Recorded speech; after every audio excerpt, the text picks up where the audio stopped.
Welcome to Vassals of Kingsgrave. This will be another attempt at reviewing a music album, much like what I did for VOK 234, although this time it's a slightly more successful album, and that is a massive understatement. My name is Glen, I am Dagos Rivers from the podcast Ice and Fire forums. Today I will be reviewing 25 by popular British artist Adele, which has been a gargantuan success the world over, and we're talking every known country in the world. So here's what you have in store for you whilst you listen to this podcast. So I will review the third studio album by Adele, go over the track by track review for each song, and I will also sprinkle in some little tiny facts, hopefully some information you didn't know about Adele throughout the recording.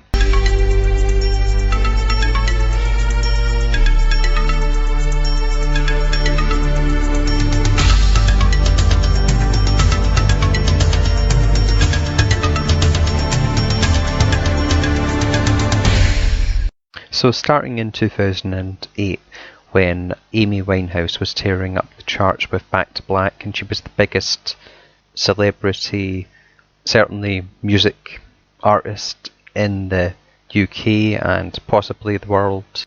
And of course, whenever something is really successful, something that's shown great success, then it's always what's next. So we've seen that with Harry Potter, and we've seen that with Game of Thrones. It's always about what's next, what's the next Game of Thrones, what's the next Harry Potter. So the same thing happens with music, which is how Adele emerged in the beginning of 2008.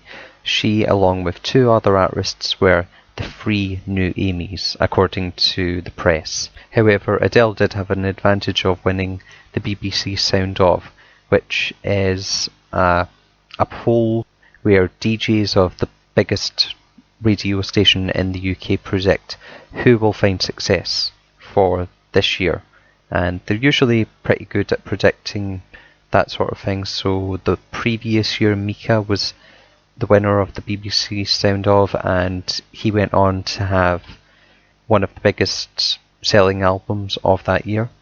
And it was number one of the year up until around Christmas time, when it dropped down a few places. But the other Amy's would be Duffy, so a Welsh songwriter who found fame in Wales back in 2002 by being a contestant on The Wow Factor, which was similar to American Idol, similar to The X Factor. She was second place, released an album, it didn't really find much success. She signed to a new record label, and this time she came back with an amazing pop song called Mercy. She certainly brought the storm. So Mercy was a huge number one in the UK. It went on to find a lot of success in America, and the album Rock Ferry that Duffy released was the biggest album of the year. So that's when I thought, oh well, the BBC don't really know much because Duffy did way better than Adele.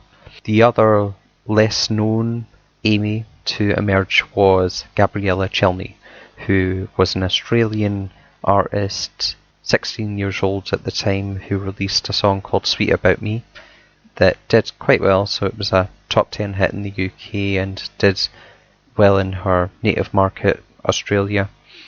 But she didn't really find much success after that. Her album was a top 10. She wasn't able to maintain that success for the second album. She was, incidentally, the support act for a concert I went to for Leona Lewis back in 2010, and that's the last that I actually heard from her. But just to give you a picture of that Adele emerged, there was so much hype and expectation. She didn't really meet expectation with that first album, although successful, hugely successful, and certainly every artist would want to start off with those album sales numbers. I imagine there was still a bit of disappointment that she wasn't able to overtake Duffy, at least. So Adele's debut album was called 19, and then that was followed up by the album of the century, 21, but we'll get into that later on. But one thing that always disturbed me, something that always plagued my mind, is why is it called 19? Why is it called 21? Because she's older than that. So when she was 20 years old, 19 was released, and then when she was 23, that's when 21 was released. So that was picked up on Graham Norton, thankfully, so I finally got the answer to that question on the Graham Norton Adele at the BBC show that the BBC produced. So that was a show entirely devoted to Adele. She performed tracks from the album, tracks from her old albums, and a good showcase of her music and a huge promotional opportunity for her.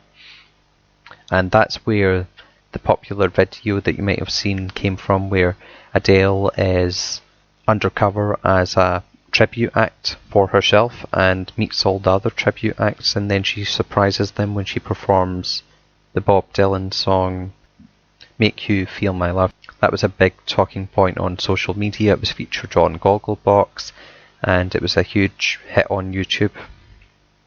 So in answer to that question, Adele titles those albums because that is the year that she begins writing the album, where she gets in that zone of writing down her thoughts, what she wants to talk about, what story she wants to talk about in her new album. But she has sort of fallen into the trap of always sticking to that format with her albums, so numbers or ages, and that was actually picked up on an Alan Carr Chatty Man special from 5 years ago, so this popular show in the UK on Channel 4. So a stand-up comedian who has turned into a late night talk show host, and he made the joke that if you keep going like this, he showed her an album cover of 87, and she was this haggard old woman with a cigarette hanging out of her mouth, and it was sort of like a horror story. But then on the flip side, it can be exciting because it's always the question of, oh, what's the next album going to be called? Will it be 28? Will it be 29? Will it be 30? Because I did that with the past albums. When 21 was released, I thought, okay, the next one must be 23, but little did I know it would be 25 eventually when she got around to it. The album and news of the album sort of slipped under the radar. There was some talks about it, but there was largely no information available until I think beginning of October. There was something massive on social media that news broke that a snippet of Adele's latest song or latest single appeared during the advert break of the X Factor. I believe it was the first live show of the X Factor.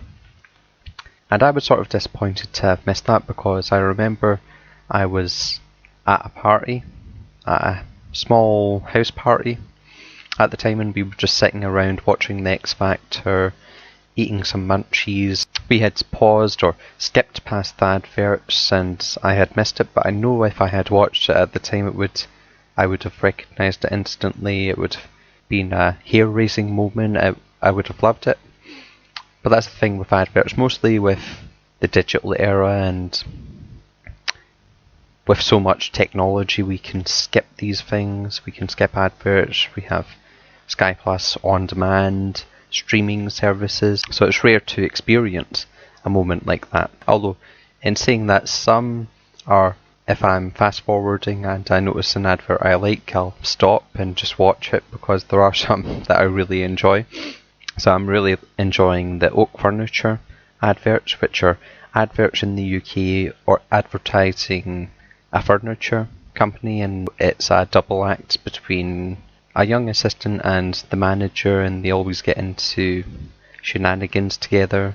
The popular song Knock on Wood by Amy Stewart is playing in the background, so I really love those adverts, and to be honest, I really like them because I have a huge crush on the young assistant in the advert.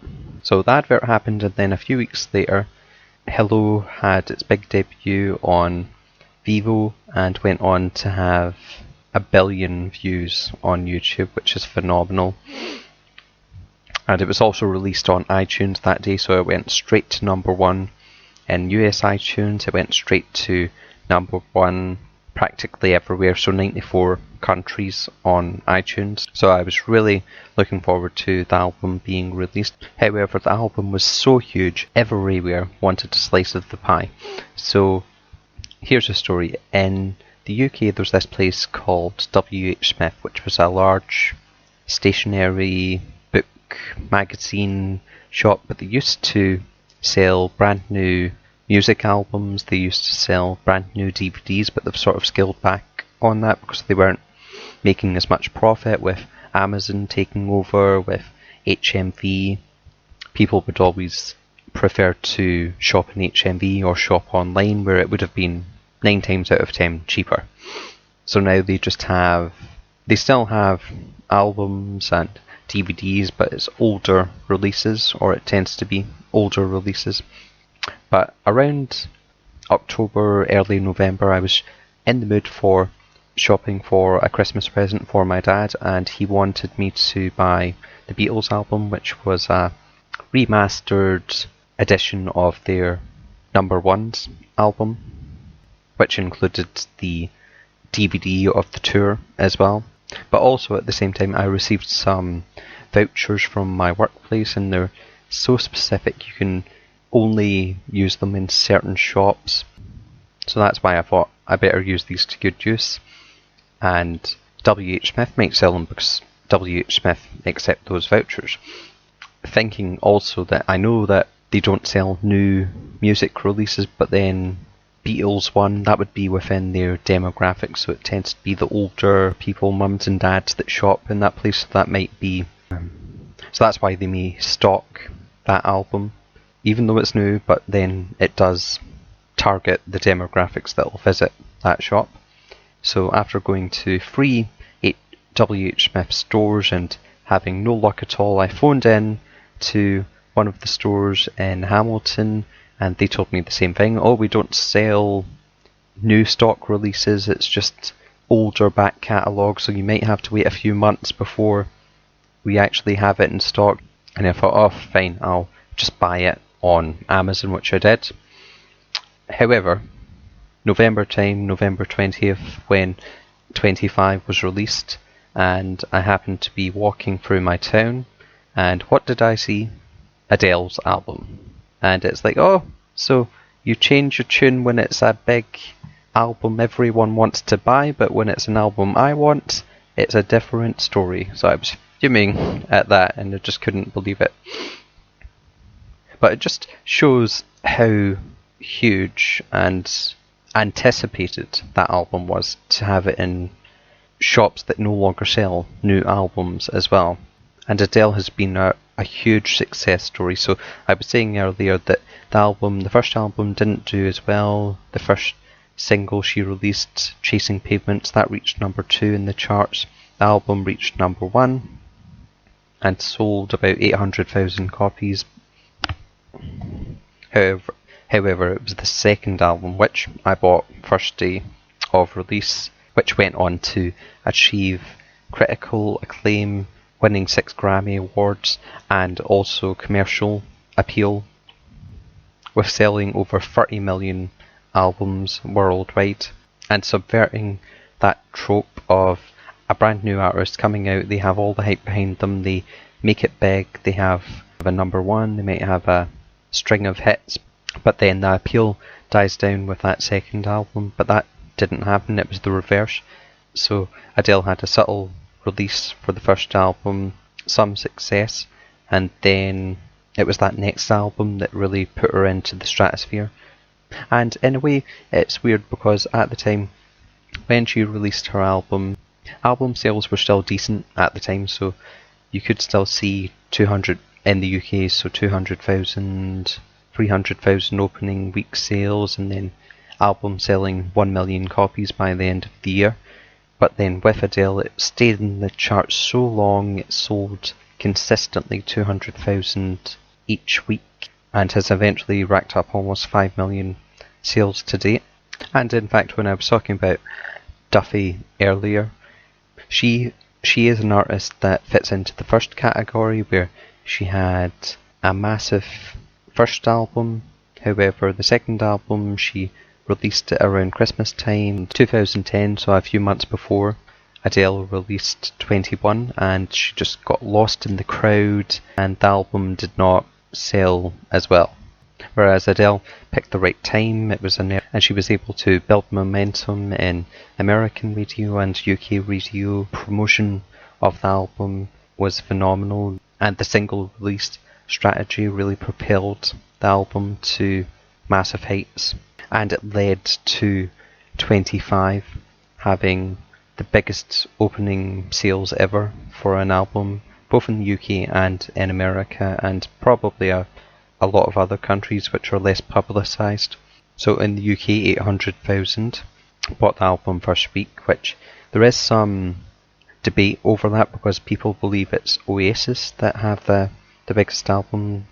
Oasis Be Here Now was released in 1997. It achieved 695,000 copies, but for 3 days, a 3-day release. So they released on the Friday, and up until Sunday they sold 695,000. But then there's little information of what it sold the second week, how much it would have sold if it was a 7-day release. I have seen some reports it would have been 813,000, so 7 days after its release it had sold that, but then other reports say 764,000. But regardless of that, it was in the same week, so we have to use that information. So it is the highest selling album ever, and in America outperformed NSYNC's album by over 1 million copies. So it sold 3.4 million in a single week, which no one expected. No one predicted that. A few months back before release, people were saying, oh, will it beat Britney's opening sales week? And there was still debate of whether that would happen, but to actually go from that to selling twice or triple that amount is just so unprecedented. Anyway, 25 had the massive opening numbers, almost 6 million worldwide in the first week, but has not sold as consistently as 21. So 25 is the Avatar, and then 21 is the Titanic in terms of Adele's career. And 25 has some great tracks within it. It's a great solid album full of original material, so the first time that Adele has released a fully original album, so that's great, some artist progression and development. However, I would say my favourite album of the three is 19. My favourite song by her, Hometown Glory. It has Chasing Pavements, Cold Shoulder, and I love the cover of Make You Feel My Love, which is really the song that caught the public's attention. So she did release the album 2008. It was mildly successful.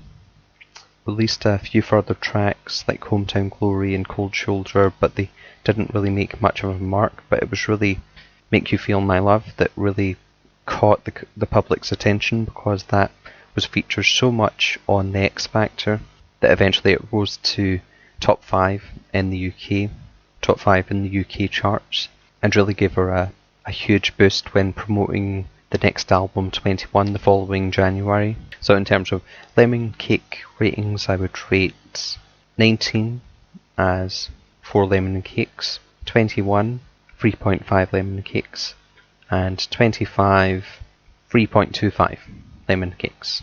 On to track by track. So the opening track on the album is Hello, and it is the best decision the record company made in releasing this single first, because I can see it's the song that has the most impact. It's the catchiest song of the album.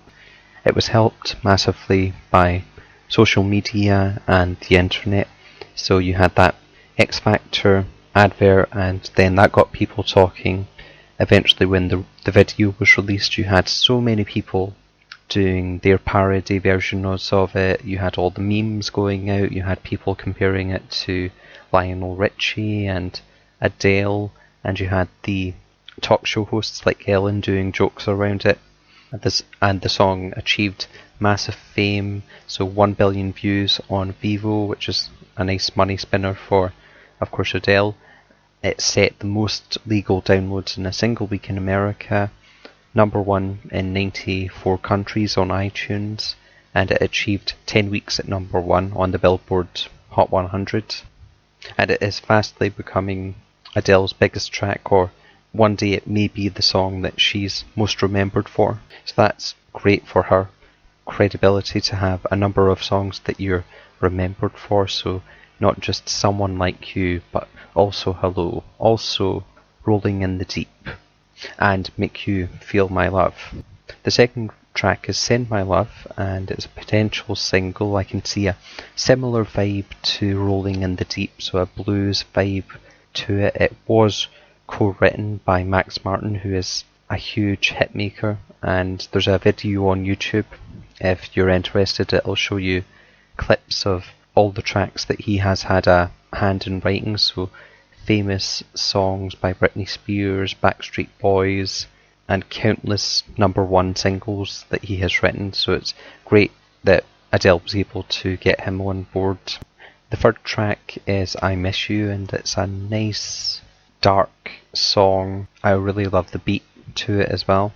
I always had this impression that 21 was about her getting over the breakup of her partner at the time, so she wrote 21, and then 25 feels like a comeback to that, almost like she's switched positions, that she's dumped someone else and she's writing about that. So Hello, I Miss You, and a few other tracks in the album give off that vibe. When We Were Young, which is the second single from the album and fourth track on the album, it does have second single syndrome, where a second single from a huge selling album with a huge selling first single that doesn't really have as much impact. It doesn't really hit the mark like the first single did, and then because a lot of people have already bought the album, it doesn't really help as much to sell the album like the first single did. So a lot of albums have that. So Better in Time from Spirit by Leona Lewis had that same problem. Jessie J's follow-up to Bang Bang had the same issues, so it's really hard to bring out the second single that'll work again with the public. Remedy is the fifth track, and written by Ryan Tedder, who has written a string of hits by a lot of the American Idol alumni. He's written for Ella Henderson, Leona Lewis. He's written a number of hits from his band One Republic, but I would say that it's not as good as Turning Tables from 21, and especially not as good as Rumour Has It, which is one of my favourite tracks from 21. Water Under the Bridge is one of the highlights of the album. I believe it could have been a big hit if it was released. I feel it should have been released instead of When We Were Young, but it wasn't so. However, it just reminds me so much of a song you would hear in a Disney Channel original movie. It has a nice summer vibe to it. It reminds me a lot of the song Shark in the Water by V.V. Brown. She could still be releasing new songs and gaining new fans with a fun summer song. Track 7 is River Lee, and it's underrated within the fandom, so not a lot of people rate it that highly, but it's my second favourite on the album after Hello, and the most played song that I have on my iPod. It's just something really catchy about it that I like.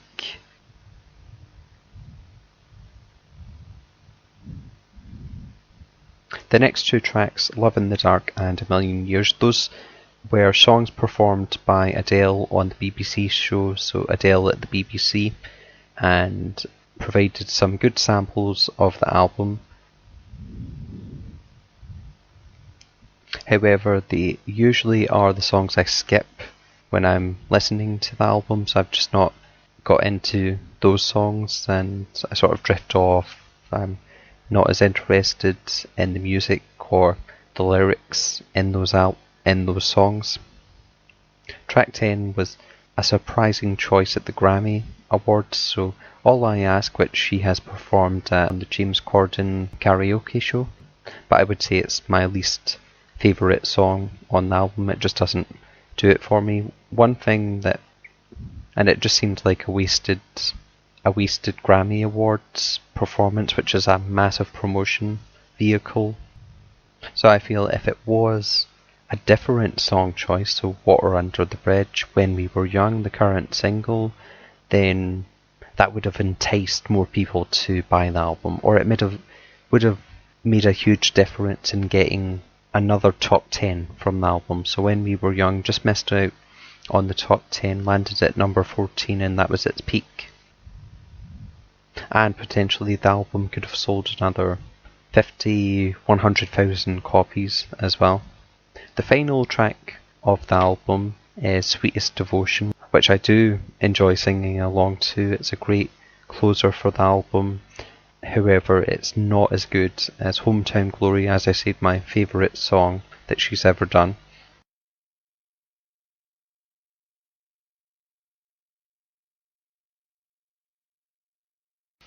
But overall, it's a solid album. I really enjoy it, love listening to it, but it doesn't have the same appeal as 21 or 19. And hopefully you have enjoyed listening to this review. But thank you once again for listening, and tune in next time.